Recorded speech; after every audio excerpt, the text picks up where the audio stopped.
Hey, it's Richard with Sherwood Motor Cars. Today we're out in this awesome 1956 Chevy Bel Air. Let's go for a drive.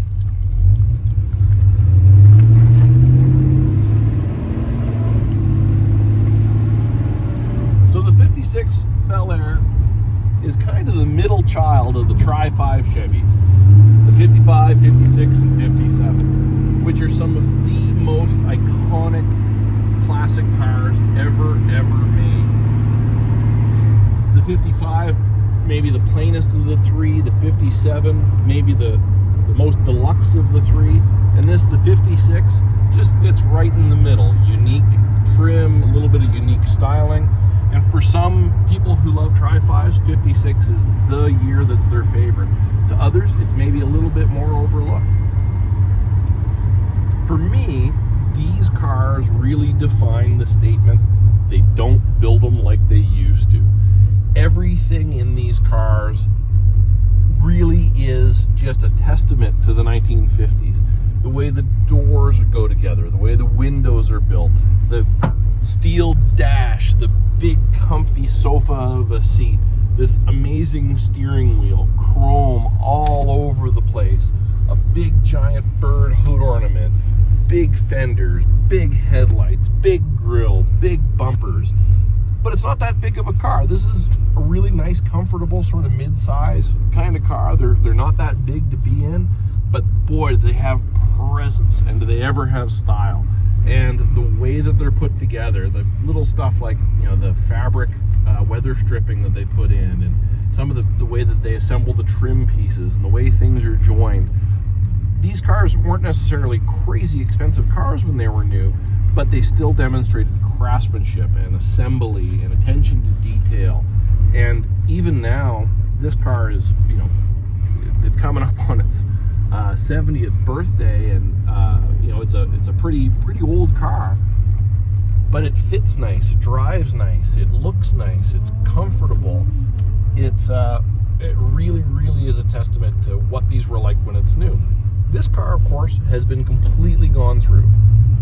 It's been subject to a really nice restoration. This guy decided not to turn. Really nice restoration. And it's got lots of cool hot rod touches, like this stock steering wheel that's been cut down to a smaller diameter instead of the great big giant 56 wheel that this would have come with, especially if it was a manual steering car.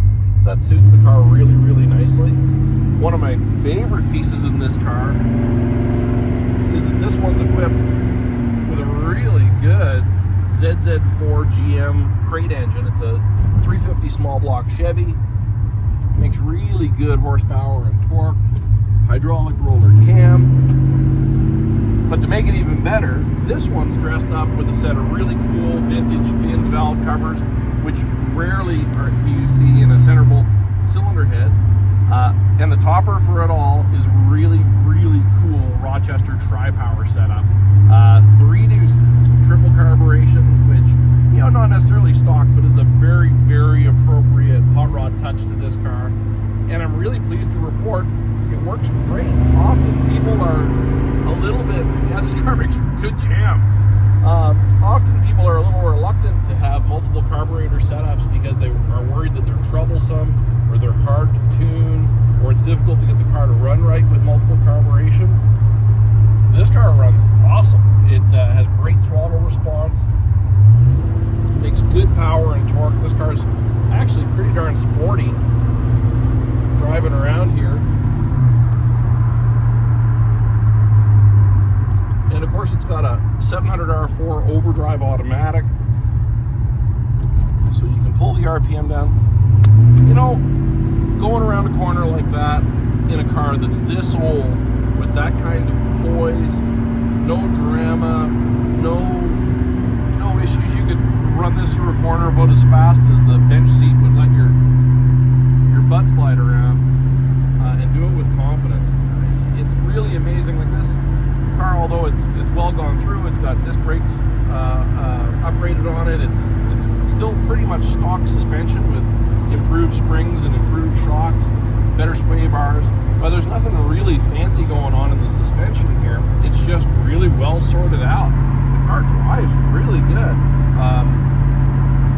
Not the roly-poly, wobbly, bias ply, tall ride height kind of experience you'd maybe expect from a really stock 50s car.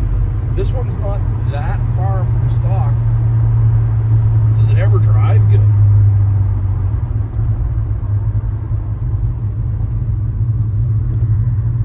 Braking is really sure and happy. Oh yeah, what a great motor in this. It's just awesome. It's got all sorts of power. It's nice and smooth. The transmission is matched really well to it. Shifts through the gears real nice. It's also a very, very comfortable car. I gotta say, you know, the seating position's great. There's lots of leg room and lots of elbow room without the car being very big. I mean, by comparison to my SUV, it's probably about the same kind of size. You know, it's just not too big. It's not too small. It's just right. This one's done up in a teal green and white two-tone finish with a gray interior. The gray, this is kind of a mid-2000s sort of style with, you know, these inserts in the vinyl, but it still looks really, really great. It suits the car very well. The workmanship and the color coordination throughout are really nice. I mean, it's nice to see these with factory-type interiors. They, you know, of course, had some really cool fabrics and materials in the mid-50s. But the car looks great. The interior suits it. It's done to a very high standard. Similarly with the gauges, you know, these have a really neat big V-shaped speedometer. This one's been replaced with an autometer setup that gives you 4 auxiliary gauges. And it suits the car really, really well. It doesn't look out of place. It's definitely nice to have full instrumentation in any car that you're driving, so that's kind of a bonus. It matches up really nicely to the clock on the passenger side of the dash, and it just all looks like it's really supposed to be there, which is terrific. So this car has absolutely no issues keeping up here in traffic. Lots of power. It's very, very positive on-center steering feel in this car. Confidence inspiring to drive. There's no weird sort of roly-poly body lean. This car's of course been lowered a little bit. It's on 17-inch wheels, so a little bit more contemporary feel to the ride of it versus a stock car. But this isn't really an over-the-top hot rod. It's just a car where everything has been looked at, everything's been touched, everything's been upgraded. You can put a lot of miles on this car in the summertime.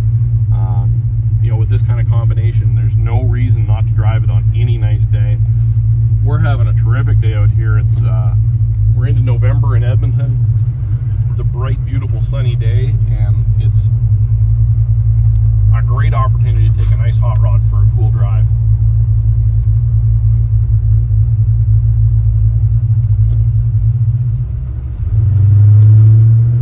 I sometimes wonder, you know, how many people have really gotten to get out for a good drive in a nice running Tri-Five like this. You know, these are kind of cars that have had maybe their moment in the sun and in their heyday, maybe, you know, some years ago, and you know, younger hot rodders and classic car people maybe have never gotten a chance to go for a drive in one of these.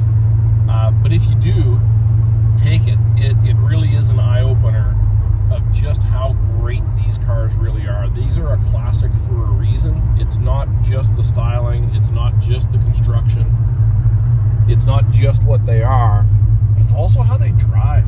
This car is really, really good. I'm so happy to get it out for a drive. And here we are, back at Sherwood Motor Cars.